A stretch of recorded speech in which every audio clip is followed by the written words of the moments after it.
My spouse and I are both employed at the same marketing firm. She serves as a customer liaison. I still can't quite grasp her job description, other than the fact that it involves being cozy with clients. I lead the IT department. Up until recently, things were going smoothly for us. We were both employed, content, and had just finished renovating our old house. We have 2 wonderful children, Emma, who is 13, and Daniel, who is 11. We reside near our families and have close friendships. We're both in our 30s and complement each other well. In terms of appearance, she stands at 1.75 m, has long blonde hair, stunning blue eyes, and a Scandinavian look. She's always on the move. I, too, am 1.75 m tall, with sandy hair, and prefer endurance sports, which has given me a lean physique. I was taken aback when I received an invitation to spend a long weekend at a private island owned by one of our firm's clients, Jack Edwards. Our CEO explained that he, his wife Margaret, several directors, and their partners would be attending. My spouse was also invited, as she was the main contact for the client. It seemed as though I was there to crunch numbers, but I wasn't about to complain. Jack mentioned that the client was very wealthy and could potentially become our largest client. We would be leaving early on Friday and returning on Monday via private charter, with everything provided for us. My spouse seemed to know all about it when I mentioned it on the way home. She had been working with the client for several months and was looking forward to the free weekend. When I asked her about the client, she described him as William Fellows, a mid-40s, good-looking, self-confident man who had inherited his family's fortune. She seemed somewhat fascinated by him, describing him as bossy and reserved, among other things. I thought to myself that he sounded like an arrogant man, but I decided to keep that observation to myself until the weekend. 2 weeks later, we found ourselves on a private charter plane. The island was huge, perhaps 5 miles long and a couple of miles wide, and looked like a 5-star resort. The main buildings were located behind a white sandy beach that formed a perfect crescent. My spouse was thrilled, and the others were equally excited. We were shown to our rooms, and then went to lunch with our host on the veranda overlooking the bay. Our host, William, seemed like a reasonable man, and my spouse even downplayed his appearance, saying he looked like George Clooney. He thanked us for coming, and told us to make ourselves at home. We spent the afternoon snorkeling, kayaking, and lounging in the bay, with free drinks and food constantly offered. The atmosphere was friendly and relaxed as we chatted in small groups. Besides the wait staff, the only other person there who wasn't introduced to us was a man who looked like a security guard and hung around in the background. I wondered what kind of enemies William had that he still needed protection, even on a deserted island. William greeted my spouse like an old friend, and they seemed very comfortable in each other's company. She and the others seemed to hang on his every word, which I suppose was natural, since he was an unusually generous host and their most valuable client. As the evening wore on, a stunning brunette named Charlotte joined us. She was sweet and talked about growing up in England. I got the impression that she was from a wealthy family, but she seemed genuinely nice. I was surprised when she was quite flirty with me, even in front of my spouse. I managed to politely avoid her, chalking it up to her being overly friendly. That night, my spouse was particularly loving, and her lovemaking was intense. She confessed her love for me multiple times, and it was the best night we'd had in a long time. I had hoped for a repeat the next morning, but she quickly showered and was ready for breakfast. I finally managed to get out of bed and catch up with her while she was talking to Jack and William. I wondered if they were discussing work, as both Jack and my spouse looked slightly stressed. As I approached, the conversation broke off, and we continued to enjoy another beautiful day by the pool. That evening, we went out to dinner, and I noticed that my spouse had dressed up more than usual. She looked stunning in a red satin evening dress and stilettos. After dinner, William asked if he could speak with us for a few minutes. We agreed and followed him into the office, with a security guard trailing behind. William sat down in a high-backed leather chair, and I sat on the sofa opposite, noticing that my spouse sat slightly away from me. After a long pause, William spoke. "I have a proposition for you, Mark. It's personal. Would you be willing to hear me out?" I tried to appear calm, despite being completely stunned. William continued, "I've had the pleasure of working with your wife over the past few months, and we've built a great relationship. I would like to spend the rest of the weekend with her, and I'm willing to compensate you for her time. I intend to transfer $100,000 into your joint account."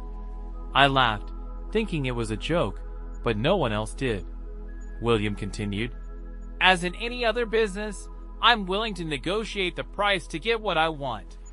Besides, Charlotte will be in a difficult situation, and I would be glad if you would agree to entertain her." I turned to my spouse, expecting her to smile, but she just looked worried. "This is not a joke, Mark. William invited me to join him, and I think we should seriously consider this offer." I wanted to hit him, but when I looked back, the guard was already close. I was surprised at how quickly he had moved. William continued, "I assure you that your wife fully supports this idea. We'll all have a great time, and you'll make a significant amount of money." I turned to my spouse, feeling devastated. "Is this true? Did you plan this?" She flinched at my question, but didn't say anything. I desperately tried to think, but my breathing was becoming increasingly labored. I looked at the guard, who seemed focused on my every move. I thought about attacking William, but I knew the guard could easily overpower me. "What's your name?" I asked the guard.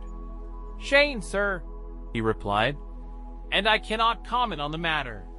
If I attacked your boss, I think I could kill him with my bare hands or something." Shane smiled, perhaps to keep me from doing anything rash. Turning to William, I said, "It's a good thing you brought him. Otherwise, I would have beaten the crap out of you." William didn't seem bothered at all. "Let us not rush, Mark. A lot depends on this." My spouse spoke next. "Mark, think about it. Just a couple of days, and the money will change our lives forever." I was devastated. She had clearly planned this and wanted it to happen. "Tell me, dear, did the offer of money come after you decided to do this?" I asked. She didn't answer. "I think Charlotte was also offered to sweeten the deal." "Is she a prostitute?" William replied. "Charlotte is my personal friend, and in addition to being rich, she is a very high-class escort who only takes contracts that interest her. Rest assured, with her, you will experience something out of the ordinary." I turned to William. "Well, you can put your money up your perfumed ass." It was at that moment that my spouse spoke up and showed her true colors. "This is my body, and I want to do this. It's just sex, and we'll both be interested in exploring it with others. William and I like each other, but that's it. It doesn't change our love for each other.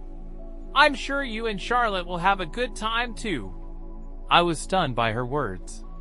"The difference, my dear wife, is that I don't want anyone else. This is much more than you imagine.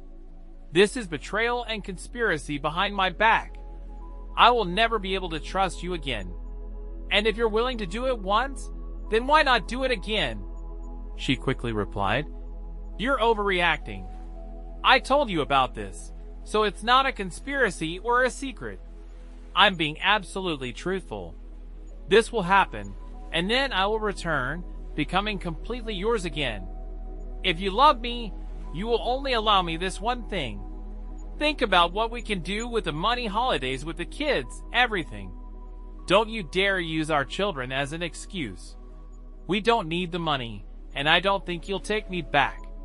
Your honesty will only work if we agree on something together, and the only person you agree on anything with is this pompous man. Money is just an excuse. You want and plan to do it. I think the money and Charlotte are just because you didn't think I'd agree," she continued. "You're right. I want to do this. I want to experience something different, something new. I'm attracted to William, but this shouldn't hurt us. I don't want to change, and you think this is better. Have you already made your choice? Are you dressed up for it? Don't resist, baby. You won't like the consequences," I asked. "What do you mean?" she replied. "You won't come out of this with good consequences if you fight this or go for a divorce. You will lose everything: your home, children, even your job will be in jeopardy. There's no need for this. Just accept it. Everything will be much easier. See you tomorrow, and remember, I love you and only you." I needed to leave. Breathing was becoming a real problem, and if I stayed, I would lose control. I stood up, feeling unsteady, and staggered towards the door.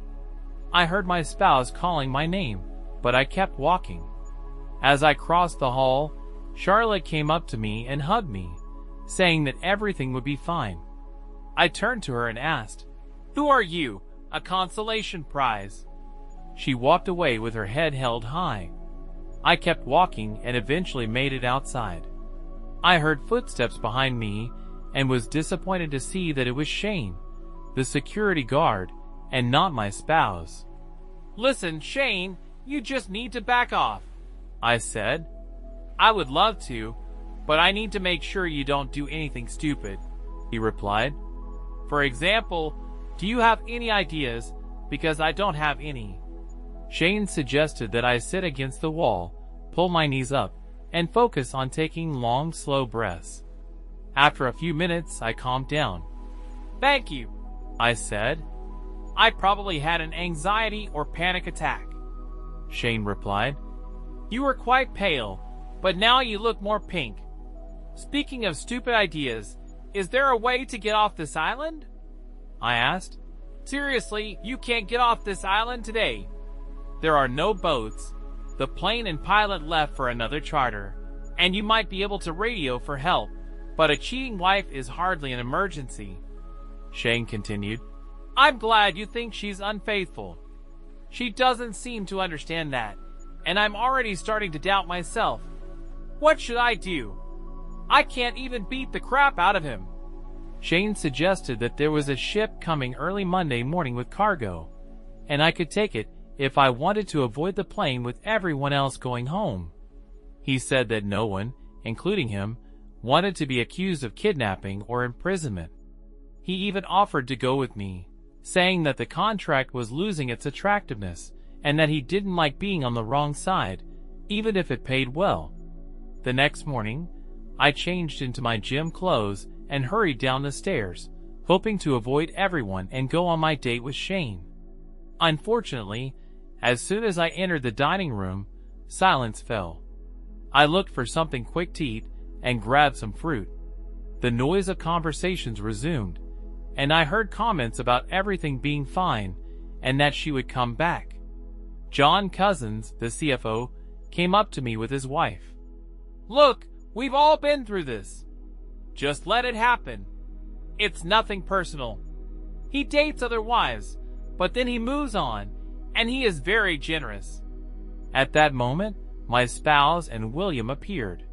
She looked absolutely pleased with herself, but her smile faded when she noticed me. She let go of William's hand and came over to kiss or hug me, but I pulled away and looked around. God, I thought, what a damn idiot. Everyone knew what would happen before the weekend even started. What an absolute fool I was. I went outside, and my spouse spoke. "Please stay, Mark. We can chat with the group and have another good day together." I looked around, and all eyes were fixed on me. Some people seemed anticipatory, while others were clearly amused by the scene. "No," I said. "He paid for you, and he can keep you. But before I go, I need to tell the group something. I believe this weekend has been planned for quite some time, and you all have known about it. So it's only fair that you all hear what I have to say." All members of the group looked at each other in shock, nervously glancing at one another. Jack and Margaret, I would never have come this weekend if you weren't here. I never thought you would be involved in something so vile. You know and approve of what he does, like some kind of fan club of sick voyeurs. I hope you enjoy keeping me blind. I noticed how you all began to move awkwardly. This was clearly not part of your plans. I actually thought we were friends, and making me feel at home so you could arrange everything was a nice touch. And you're wrong, Bill. This is very personal. So thank you for your role and for destroying my marriage. The fact that you are willing to use leverage over my children is frankly disgusting. I don't allow anyone to threaten my children. My spouse insisted.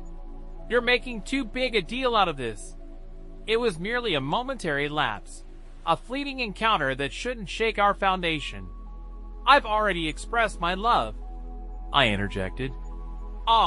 Here comes the initial line of defense, trying to downplay it. Are we? I'm well aware you had a game plan for how I'd react. Being the captain and all, let's dissect what you had in mind. Phase A, we stay put, and you gradually normalize the situation before we return home. You and your cohorts probably even discussed this seriously, preemptively addressing the issue on your behalf. No doubt you expect me to swallow my pride, refrain from overreacting, and maturely accept the situation. After all, it's just my ego and pride, right? You know it's a futile effort, but hey, it's all part of the easing in process. So for Phase B, once the weekend wraps up, you relinquish control to me. We'll engage in intimacy, lots of it, perhaps even exploring new territories.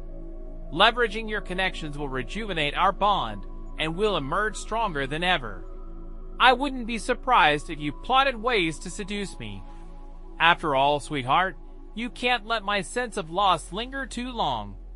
She glanced nervously at William, indicating that my remark had struck a chord. Additionally, we'll have access to the funds he promised you.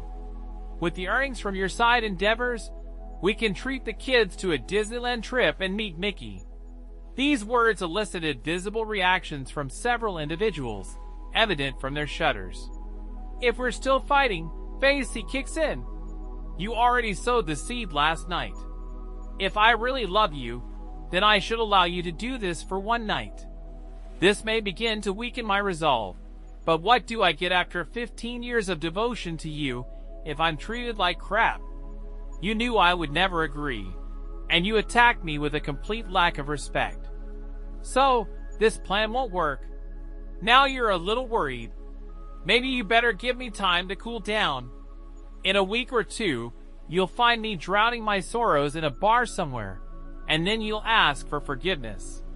This is Phase D. You actually regret all this. You didn't realize it would hurt me so much, and you never would have done it if you had known. You love me. You beg, cry, and all that. I must admit that you have a chance.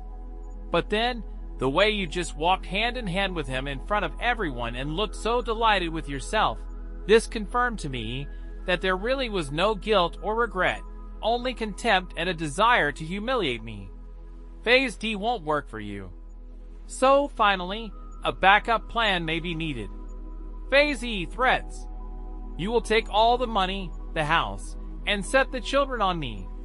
You've already suggested that I might lose my job. William will pay to find you the best lawyers. I will end my life sad, poor, and lonely. You can even threaten to move in with him and live happily ever after with our children. William raised his head so quickly that I almost laughed. Oh God, it looks like your lover doesn't really want your children, baby. She finally found her voice. It's really not that big of a problem. Why don't we just relax and give ourselves time to think? I said categorically. We've already been through this, Lucy. So why don't we save everyone time and move on to the final result? This is what I was thinking about last night, and my conclusion is that everyone, including the children, would be better off if we divorced. This is much healthier than living in an unhappy home. At the end of the day, you can't be happy if you're doing this crap, and I'm certainly not happy. You can try to stop me from seeing my kids, but you know I'm a good father, and that's good for them. They're old enough to understand. I doubt your family and friends will support you, not after they find out what you did. I don't care about the money. It's always been you." Everyone sat in shocked silence. I turned to Jack. "And one more thing, Jack. You can shove your job up your ass, but I'll see you when I file a wrongful dismissal case. My job depends on the client having my wife. It seems that this is simply the reason." With that, I walked out. You could have heard a pin drop. Shane followed me as always, and as we left, he chuckled. "Well done. I see that you took to heart the advice to keep the plan to yourself." I couldn't help but smile. "Yes, it looks like I failed at this idea." Shane actually laughed as we left the building. "It's good that you remained a civilian. You would never have achieved success in the army anyway. Let's go!" Shane grabbed his backpack and set off at a leisurely pace up the coast. After a mile, I was having trouble keeping up with him, and I began to think that perhaps it was a mistake. I heard him shout something from a front about how physical torture is a great way to take your mind off mental torment. My burning muscles and lungs seemed to agree. The scenery was breathtaking, and Shane was good company. He switched from asking about me to telling hilarious stories from his time in the British Army. We spent several hours circling the northern part of the island, climbing along the coast, and heading to a high point in the center. I was barely out of breath when Shane suggested we jog back since it was all downhill. I could barely keep up with him, but I suspected he was slowing down to either support me or torment me, depending on your point of view. We returned at noon, and I was panting and exhausted. I told Shane that until today, I thought I was in shape. He was hardly out of breath, but was kind enough to say that I was pretty fit, and that it wouldn't make me feel too bad since he was a physical education instructor in the Army. I staggered to my room, and my spouse was not there. I wondered if my wife was earning an extra fee. I showered and, finding myself very hungry, headed to the dining room to find some food. But I was again disappointed to find William and my spouse there. Shane was also there, hanging out in the background, and I wondered how he managed it. He looked fresh as a daisy and fully dressed in a suit. William began to speak with his usual airy confidence. "Mark, my dear friend, I feel that we started on the wrong foot, and I want to apologize. I've never had problems like this with my relationships before, and I certainly don't want to jeopardize your marriage." I replied. "It's too late. You've already done it," he continued. "I want to withdraw my request to spend this evening with your wife and increase the compensation." With these words, William handed me a piece of paper. I opened it and saw a check for $250,000. I stared at my spouse, who looked like she was crying, and I couldn't help myself. "You must have been pretty good to earn that much, baby." Her eyes flashed with anger. "That's not the point. We made a terrible mistake, and we're trying to correct it." William was the perfect gentleman, and was genuinely concerned about how you reacted. I laughed at this statement. "What is your idea of an ideal gentleman? Did he say thank you after he finished having sex with you?" "There's no need to joke, Mark. This is just a miscalculation on our part. We miscalculated your reaction to what was happening. It was a once-in-a-lifetime experience for both of us. You should be grateful to your wife for making the sacrifice to offer you and your children a better life." I doubted it. "I made it clear what I thought about your plan, but you both went ahead anyway. You could have stopped everything at any moment, but decided to stop only after you had your share of pleasure." With that, I tore up the check. "I just saved you from becoming a honey. There's only the cheating part left, but I don't think I can fix that this time." Her tears started immediately. I turned to William. "Why are you doing this? Control, or the thrill of having someone else's wife?" Either way, it makes you a very sad bastard. How old are you? 48 years old, and you act like a child stealing toys just because you can. Don't you have anything more meaningful to focus on? William laughed in response. I run an international corporation and give millions to charity. I have something to focus on, I replied. According to the research I did last night, you inherited this corporation, and under your management, it is shrinking. When it comes to charities, attending galas, dinners, and fundraisers must be difficult.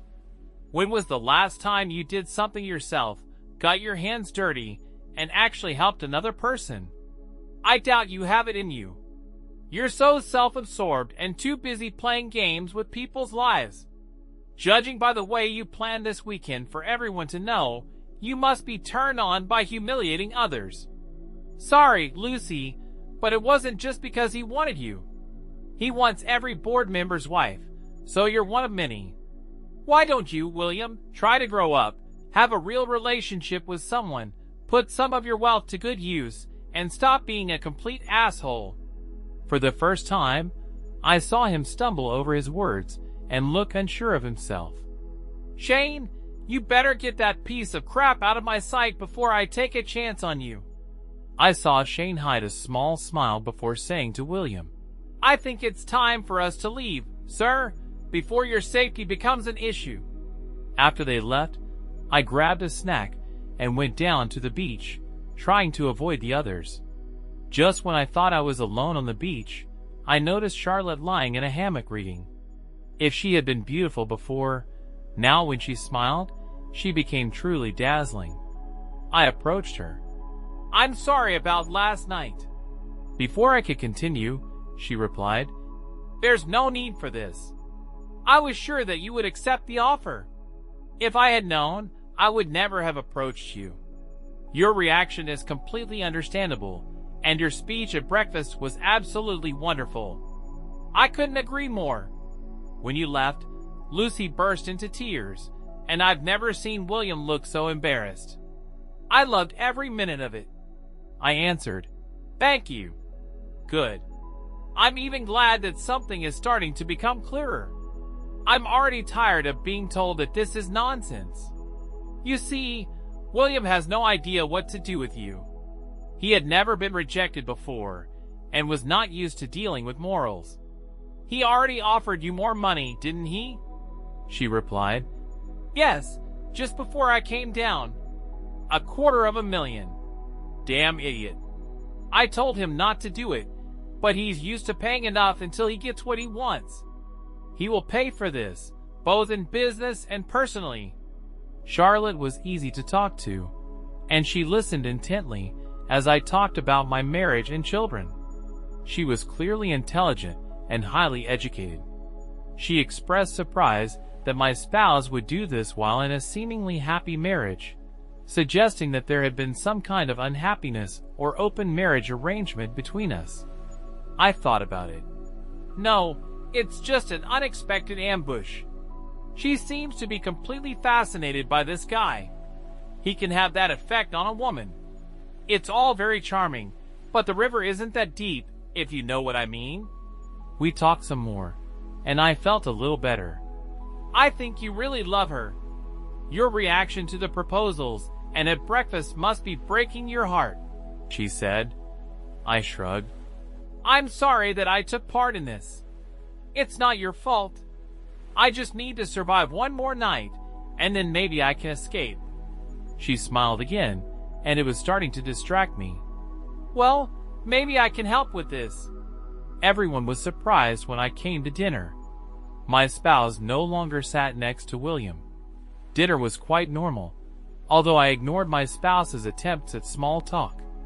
When she asked if I wanted to go to bed early, I smiled pleasantly and said, I have other plans. She looked embarrassed, and this embarrassment increased when Charlotte came around the table and hugged me as I stood up. We left the hall together and walked down to the cabins on the beach. The original plan was to just leave together and give my spouse a taste of her own medicine, but Charlotte felt good in my arms, very good. And when we kissed, at least some of the disappointment of the last 24 hours disappeared. I thought about keeping my morals, my sense of right and wrong, but then I looked at her. I guess my spouse wanted me to be more flexible, and as far as I'm concerned, our marriage vows have already been broken by her. I had an outstanding night with Charlotte. It wasn't just her beauty. She had a serene sexiness. Every move seemed so precise and perfectly timed. She truly was a master of her craft. Surprisingly, I didn't think about my spouse and didn't feel guilty. The painful memory of my spouse with William easily eliminated any hint of remorse. I had a good time on the boat taxi to the airport and then the usual flight home. I picked up the kids and made arrangements for their weekend as best I could. I made up a vague story about how their mother and I had had a fight, but that we would work things out. I was just suggesting dinner when my spouse came into the house, dragging in our heavy suitcase. The children ran upstairs to get ready, shouting, "Hi, Mom!" She smiled. "Dinner is a good idea. If you give me a few minutes, I'll get ready," I replied. "I'd rather you didn't do that, Lucy. Like you said, I don't know how much time I'll have with him, so I'd rather we go alone." She looked surprised. "Lucy, when I met William, I immediately felt a connection. He seemed so dashing, confident, strong, charming, almost like old movie characters. It was strange that later, in your presence, he was neither of them. Flirting led to lunch and then dinner. It was exciting. I felt dizzy from it. After dinner, he kissed me goodnight, and I almost melted. But I was determined not to cheat, and I told him about it. William talked about how some of his relationships were open, and I wondered if you might be able to go for it. When he offered to make this offer, I thought that the money would justify it. Jack supported me, and we started making plans for the weekend. The weekend started brilliantly. I had a great time with you, and almost gave up on the whole thing. If only I could. William said that everything would be fine, and that you should relax. Both he and Jack said to expect you to reject the idea but to give you time to calm down. You reacted completely differently than we expected and planned. The biggest shock was that you actually looked unwell. I wanted to run after you, but William assured me that everything would be fine. He asked Charlotte to meet you, so when you didn't return, I thought you were staying with her. I was relieved, and after months of waiting, I was desperate to spend time with William. As soon as he kissed me, I realized that I would succeed. He led me into his bedroom, and before I could take off my clothes, I was already excited with anticipation. William stood in front of me and undressed me as if I were the most delicate trophy. I felt so special. Despite his age, he was incredibly fit. I was not disappointed by his body or his manhood below the waist. When I reached out to him, William pulled away and started kissing my whole body, kissing me everywhere slowly. He gauged my reaction and responded seemingly in sync with everything I wanted and needed. My first climax came quickly, caused by his skillful caresses. When I came to my senses, he stood up and began to kiss me passionately. He was a skilled lover. I was stunned by the sensations that washed over my body. Now I was completely captured by desire. He increased the pace and began to take me hard as the next climax approached. William followed me, and finally, we both relaxed in each other's arms. I woke up in the middle of the night, confused, believing I was sleeping with you, Mark. In shock, I found another man lying next to me. I felt guilty, wondering where you were and how you were feeling. I must have disturbed William because he woke up and kissed me, and my guilt was soon forgotten when he climbed on top of me again. This morning, I was brushing my teeth when William came up behind me. He seemed insatiable. We moved back onto the bed, holding each other's hands, before I pushed him onto his back and straddled him, delighted by the look of desire and ecstasy on his face. Once again, I was able to coincide with our final climax. It was everything I had hoped for, and I was thrilled. I kissed William and thanked him for a wonderful night. It felt natural to hold his hand as we walked down the stairs and into the dining room, and I looked forward to another night. I turned to look at you, Mark, and everything fell apart. I had to swallow my panic when you exploded. Everything had to go wrong. It was clear that you had not slept with Charlotte, even without this. I thought that you would leave, but I did not expect such anger. What scared me most was your cold rage. You were too logical in everything. You anticipated almost all of my well-developed arguments. When I brought them, supported by William, they sounded much more convincing. But you crushed them all in 5 minutes, making them sound weak and pathetic, even to me. I tried my best to hold my position, but I realized that I was losing. After you left, I collapsed, sobbing hysterically. William looked unsure for the first time. When I came to my senses, I tried to find him, but I couldn't. Jack and William then proposed the idea of stopping everything by offering more money. When we offered you more money later that day, I was amazed at how things turned out. William's presence had diminished so much that he truly seemed small and insignificant. Before that, his authority was such that I believed everything he said. But now, this authority was undermined to the limit. He assured me that we could have fun without ruining my marriage. This plan crumbled into dust, and I was no longer sure of anything. I then flew into an irrational rage, assuming that I would stay on the island longer and have fun. But I was surprised by Jack's calm but cruel response. "Don't be so damn stupid, Lucy. If you want to have even the slightest chance of saving your marriage, ask for forgiveness. You better be honest and serious in what you say. He doesn't seem like a man who's willing to change his mind." Personally, I can't argue with anything he said at breakfast. I was even more shocked when Jack told William that they would never have the same things again. He continued by saying that you were a decent guy and didn't deserve any of the crap we caused. William should take his advice and think about growing up. I was amazed that you were present at the evening dinner. I tried to talk to you, but you simply ignored me. When you left with Charlotte, I was devastated.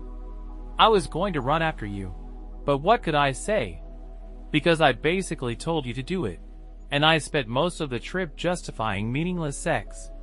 I felt angry and betrayed.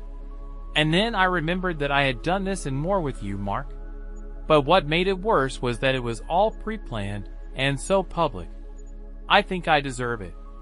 At least it might help us stay together if we both cheat. The plane ride back without you, Mark, made me realize how much trouble my marriage was in. Because you had managed to find a way to leave the island before us. I never really talked to you properly after that incident. The realization of my actions began to become apparent, and waves of guilt washed over me. I reminded myself about the money. Who in their right mind would refuse such an amount? My constant tears turned into full-blown sobs bordering on hysteria, which I could not control. Jack and Margaret became increasingly concerned about my well-being. When I got home, you were there, but you didn't want me to have dinner with you and the kids. I almost managed to hold out until they left, and then I burst into tears again. Exclusion from the meal seemed to me an ominous prelude to my future life. When I came to my senses, I desperately tried to think of what to say when you returned. The problem was that everything sounded like what you had already said, and I was embarrassed to ask my mother or friends for advice. When we finally got home, the kids went straight to their bedrooms as usual, burying their heads in video games and phones.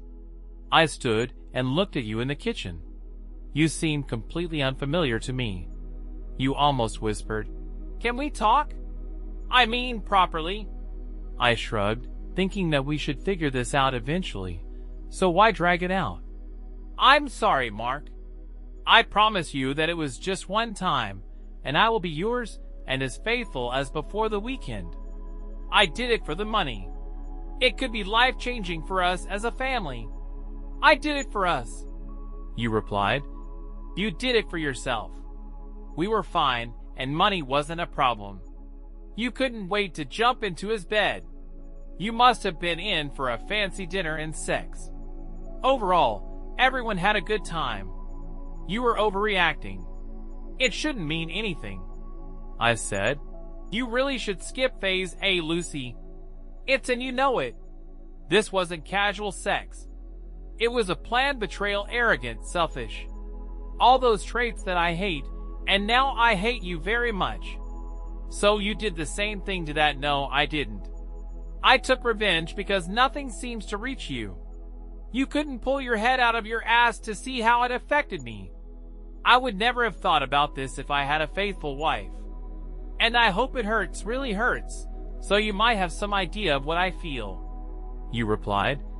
Only I didn't plan this in advance, and with the knowledge of everyone else, making myself look like a complete idiot. Speaking of which, how long did your secret plan take? And was this your first time with him? My eyes widened at this, but then I seemed to realize that this was a sincere and reasonable question. It was the first time we had dinner, and I knew that he liked me. I think Jack and Margaret were feeling me out, asking if I was interested. The four of us were having dinner, and for the first time in my marriage, I found myself aroused by another man.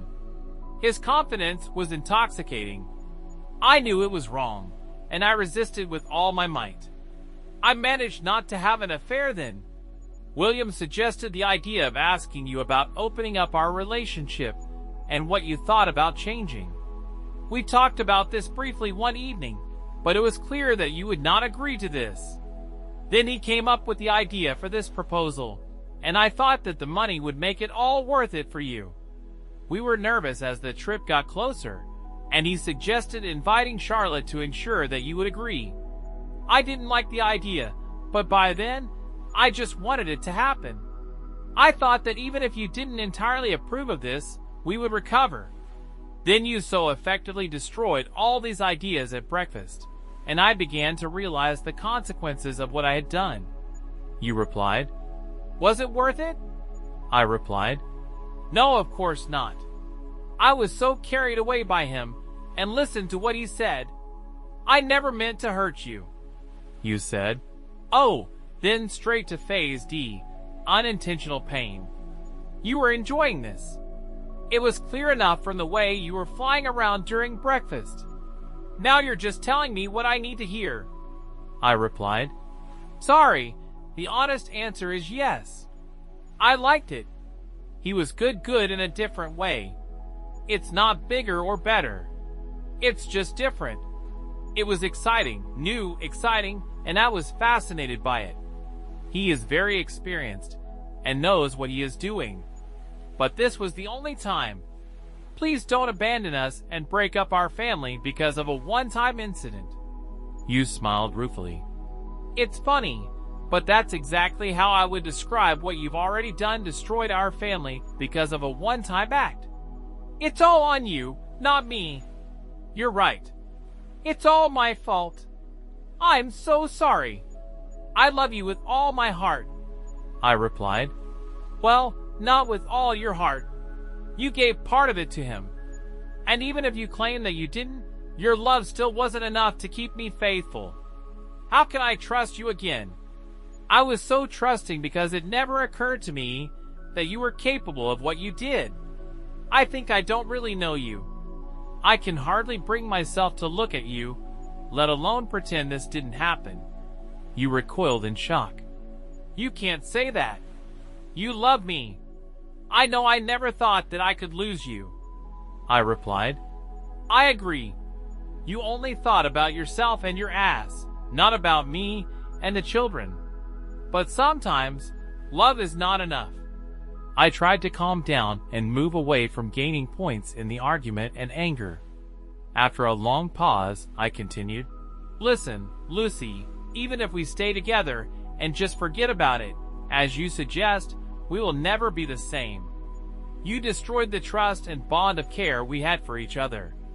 You remember that more than anything in the world, we cared about each other and the children. We didn't let anyone else get hurt. I never expected that you could hurt me. You replied. Mark, I love you. I made a huge mistake, and I'm ready to do anything to get it back. This cannot mean that we will get divorced to get your way. You tore my heart and threatened me. You don't do that to someone you really love. I stared in silence, stunned, not knowing what else to say. We need to talk about the children. I think that children are better off in separated families than in dysfunctional ones. So, from this point of view, the best option is divorce. I agree that you will win custody, but don't try to stop me from seeing them. It will be better for you too. They are listening to me. You are not very good at setting boundaries. I frown at the irony of that comment. And they are already testing you. It will be better for you and for them if I remain in their lives. You shrugged. Seriously, Lucy, no matter what happens, don't stop me from seeing our children. Don't alienate me. I am not a bad guy. I treat them well and love them to bits. You haven't seen how angry I am yet. I will fight you to the end, spend all our money on lawyers, and we will destroy each other in the process. I warned you, and you nodded. I would never do that. You are a great father, and they need you. They will want you to continue to take them with you on trips and practice with them in all sports sections. I turned and looked at you, surprised by the first comment in which I felt that you were not trying to manipulate me or justify your actions. Be careful, Lucy. You're throwing off phase D. Seriously, even though you know who I am, why do this? I can only think that deep down, you wanted us to break up. You replied urgently. God, never, Lucy. There is no excuse for this. I became selfish, convinced myself that I could get something more. It seemed to me that somehow I could hold you. Why didn't you stop me that evening and just leave? I couldn't breathe and had to leave. Then it didn't seem to matter much anymore. The fact that you wanted another guy by any means necessary meant that I had already lost you. This conversation killed us long before you reached his bed. Perhaps it was all over when you first started planning everything. You spent weeks talking to him and preparing. Letting you go and not forcing you to stop makes it easier to end everything. There is no turning back, and that was the beginning of the end. The marriage was destroyed in less than 4 days. We divorced, fortunately without any need for counseling. I think you didn't want to explain your actions. On the one hand, it's a shame. I was hoping someone qualified could show how wrong you were. You did keep one promise, and in the end, we spent approximately equal amounts of time with the children. You even admitted to them that everything was your fault without going into details. They were old enough to understand and often decided for themselves where to stay. They were at that age when parents became famous taxi drivers and loan sharks. I'm biased, but I think they are great kids and handled the breakup very well. Children can be surprisingly resilient. Under the terms of the divorce, you could keep our house until the children were of age and then sell or buy it. But I still wanted this for the children, and it allowed them to attend the same school. Fortunately, the right decision paid off. By the time the children went to college, real estate prices had skyrocketed. You had to buy the share from me, and it was the best investment of my life. How could you afford this? Well, we kept $250,000 and divided it up in the divorce. And just like with Charlotte, I couldn't hold myself to the moral high ground. What can I say? I am a practical person. Either way, it seemed like a small price to pay compared to the cost of the marriage and what was once a happy life. I quit my job, was given a payout to avoid the embarrassment of an employment tribunal, and started my own web design business. You kept trying to get us back together, but I just wasn't interested. So, was it the right decision to end the relationship? It was messy, and there were certainly no winners. But the initial threats and consequences did not materialize. I wasn't going to forget or forgive that night, and there's something important about looking at yourself in the mirror and liking whoever you see there.